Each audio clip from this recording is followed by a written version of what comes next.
성숙한 관계에 대해서 우리 잠언 17장 15절 28절까지 우리 같이 함께 합독을 하도록 하겠습니다.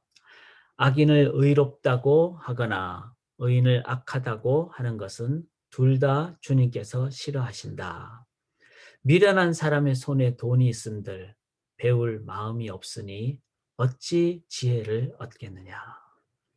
사랑이 언제나 끊어지지 않는 것이 친구이고 고난을 함께 나누도록 태어난 것이 혈육이다. 지각 없는 사람 서약 함부로 하고 남의 빚 보증 잘 선다. 벌 받기를 좋아하는 사람은 싸우기를 좋아한다. 패가 망신을 원하는 사람은 집을 치장하기를 좋아한다. 마음이 삐뚤어진 사람은 복을 얻지 못하고 거짓말만 하는 혀를 가진 사람은 재앙에 빠진다. 미련한 자식을 둔 부모는 걱정이 그칠 새가 없고 어리석은 자식을 둔 부모는 기쁨이 없다. 즐거운 마음은 병을 낫게 하지만 근심하는 마음은 뼈를 마르게 한다. 악인은 가슴에 안겨준 뇌물을 먹고서 재판을 그르친다. 슬기로운 사람의 눈은 지혜를 가까이서 찾지만 미련한 사람은 눈을 땅끝에 둔다. 미련한 자식은 아버지의 근심이고 어머니의 고통이다. 의로운 사람을 벌주는 것은 옳은 일이 아니다. 존귀한 사람을 정직하다고 하여 때리는 것도 바른 일이 아니다. 아는 것이 많은 사람은 말을 삼가고 슬기로운 사람은 정신이 냉철하다. 어리석은 사람도 조용하면 지혜로워 보이고 입술을 다물고 있으면 슬기로워 보인다. 아멘. 살아계신 하나님의 말씀입니다. 제가 옆에 짧은 주제를 적어 놓았듯이 잠언은 격언, 속담의 형식이기 때문에 한 절 한 절이 다 의미가 다르고 그래서 이렇게 작은 주제를 옆에 적어 놓으시면은 읽을 때 저희가 도움이 됩니다. 자, 저희가 이제 한 번 더 말씀을 제가 묵상을 함께 나눌 텐데요. 이렇게 반복할 때 조금 더 깊은 내용을 알게 되겠죠. 15절에 보시면은 악인을 의롭다고 하거나 의인을 악하다고. 이거는 공의가 아니잖아요. 그래서 악은 악, 의는 의. 그래서 주님께서 싫어하시지 않는 공의의 삶을 우리가 살아야 된다. 미련한 사람의 돈이 많은데 그 사람이 그걸로 지혜를 얻을 마음이 없으면은 그 바보 같은 일이죠. 그래서 지혜의 중요성. 정말 지혜를 얻기 위해서는 돈을 많이 들여서라도 우리가 그래서 이제 정말 하나님을 깨닫기 위해서 시간도 드리고 그래서 새벽에 일어나서 또 예배 드리고 또 뭐 정말 신앙 서적도 사서 공부도 하고 이렇게 할 때 지혜를 얻게 되는 사랑이 언제나 끊어지지 않는 것이 친구, 혈육. 그래서 제일 중요한 것이 이 관계와 친구. 이제 그 혈육이라는 거. 그 다음에 그냥 함부로 빚 보증 서면 안 된다는 건 잠언이 계속 나오죠. 그 말은 이제 하나님 안에서 피조물인 인간, 특별히 죄성을 가진 인간의 그 한계를 깨닫는 지혜가 있어야 되죠. 그 신중함이 있어야 되죠. 그래서 잠언은 전인적인 전반적인 삶의 지혜를 가르쳐 줍니다. 자, 벌받기를 좋아하는 사람은 싸우기를 좋아한다. 패가 망신을 원하는 사람은 집을 치장하기를 좋아한다. 그러니까 외모에 치장하는 거는 안 좋은 거죠. 그러니까 즉 뭐죠? 마음이 중요하고 관계가 중요하죠. 그래서 함부로 막 싸우는 사람은 관계의 중요성을 모르는 사람인 거죠. 마음이 삐뚤어진 사람은 복을 얻지 못하고. 그러니까 마음의 중요함, 거짓말, 이거는 뭐죠? 그 마음에서 이제 바른 말이 나오고 위로의 말이 나오는데 내 속에 독사가 되면은 물을 먹어도 독을 뿜는 거죠. 그래서 마음과 언어는 연결되는 것입니다. 미련한 자식을 둔 부모는 걱정이 그칠 수가 없고. 그러니까 자녀를 향해서 부모가 가져야 될 가장 중요한 건 뭐죠?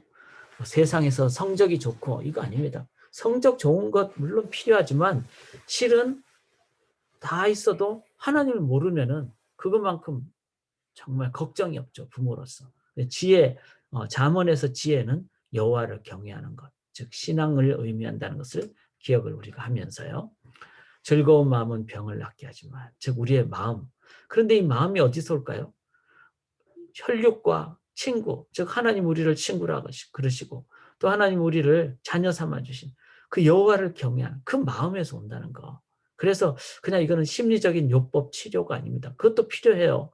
그렇지만 근본적으로 하나님이 주시는 평강, 하나님이 주시는 소망이 있어야 되는 거죠. 하나님이 임재하는 그 영광의 담대함이 있어야 되는 거죠. 그리고 뇌물, 이거는 공의와 정오의 반대인 거죠.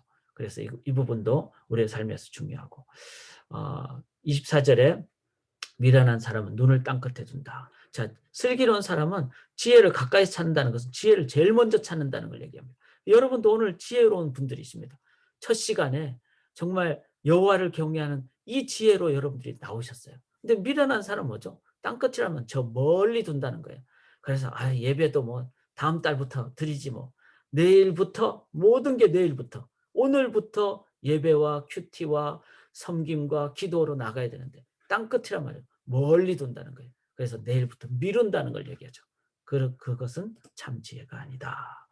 미련한 자식은 아비의 어미의 고통이다. 이건 이제 또 나은 부분이죠. 부모로서 자녀를 위해서 늘 기도하고. 자, 의로운 사람을 벌주는 이거는 공의 정의죠. 그래서 이 삶에 공의와 정의가 중요하고. 그 다음에 말을 삼가고 참 지혜자는 말을 정말 내 마음속에 하나님만이 주시는 사랑으로 그리고 공의로 그러니까 그 공의와 인자가 같이 가니까 절대로 놓치지 않습니다. 사람을 끝까지 사랑하죠. 그렇다고 타협하지 않습니다. 공의가 있기 때문에 이게 십자가의 사랑이죠. 어리석은 사람도 조용하면 지혜로워 보이고 자 지혜로운 자의 그 언어 즉 삶에 그 정말 진심이 담긴 말을 할 때 그때 어떨 때는 침묵할 때가 있죠. 왜냐하면 그게 바로 그 사람을 위한 길일 수 있기 때문에.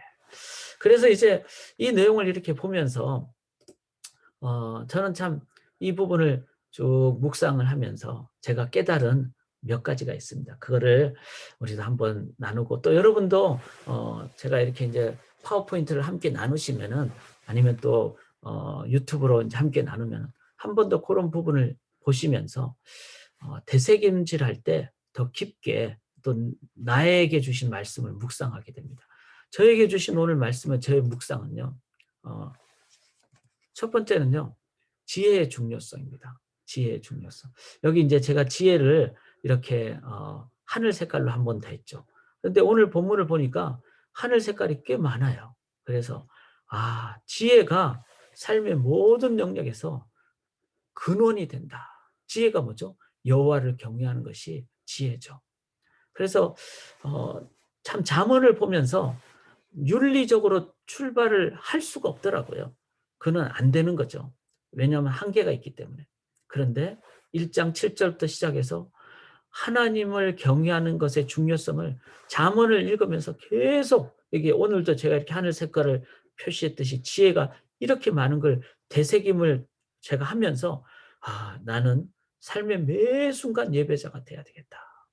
그래서 7일 동안 주일뿐만 아니라 그다음에 24시간 좀 너무한 것 같다고 생각하지만 실은 악몽에 시달리는 건 왜 그렇죠? 꿈속에서 내가 하나님을 경배하는 예배자가 아니기 때문에 그렇습니다. 그래서 내가 꿈속에서도 잠을 자는 속에서도 내 영은 살아있잖아요. 그러니까 내 영이 24시간 하나님을 경배하고 예배하고 나아갈 때 그것이 진짜 참 지혜자라는 거.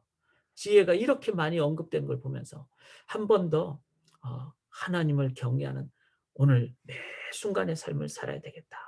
자, 하나님을 경외하면은 영광이 임하고 영광은 카보드 무게라 그랬죠. 그런 사람은 흔들리지 않습니다. 저처럼 몸이 작은 사람도 막 세상 풍파에 막 어떤 사람은 마음이 약한 사람 있잖아요. 성격이 약한 사람 있잖아요. 그런데 하나님을 진정으로 경외하는 사람은 하나님의 임재가 있기 때문에 영광이 임하기 때문에 흔들리지 않습니다. 가장 무겁습니다. 그래서 풍파가 와도 흔들리지 않는. 그래서 오늘도 지혜, 즉 하나님을 경외하는 참된 예배자 그것을 내일 아침에 우리가 만날 때까지 24시간 예배자가 되시는, 영이 깨어있는 그런 우리가 되기를 원합니다. 두 번째 제가 깨달은 것은요. 오늘 이렇게 쭉 보면은요. 뭐 공의도 있고 언어도 있고 그래서 관계도 있고 마음도 있고, 참 지혜가 많은데 참 지혜는 공의와 마음과 관계와 언어와 삶의 전반적인 마음과 관계와 공의와 정의와 언어 전반적인 영역에 미친다는 것을 깨닫게 됩니다. 그렇죠. 이걸 전인적인 삶이라 그럽니다. 진정 하나님을 섬긴 사람은요. 내 삶의 전 영역에 정말 이 균형 잡힌 삶을 삽니다. 주일날만 예배자가 아니라.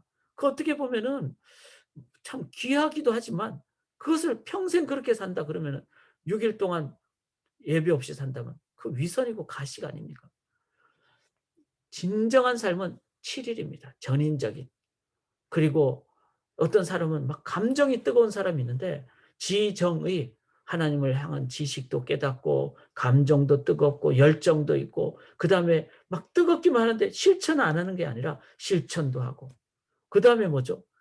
선교도 마찬가지예요. 더 멀리 가는 선교도 하지만 내가 이 자리에서 애나버 미시간에 살면서 선교사적인 삶을 살아가는 삶. 이게 균형 잡힌 삶이죠. 성경의 가장 중요한 균형이 뭐죠?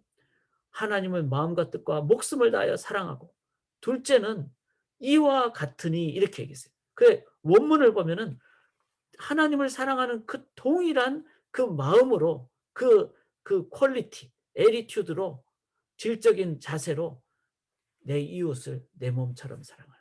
근데 성경이 이웃이 이제 원수까지 사랑하는 그런 표현으로 나오잖아요. 근데 저는 성경이 참 맞다고 생각해요. 여러분 원수가 누구죠? 제일 가까이 있는 사람이 원수예요.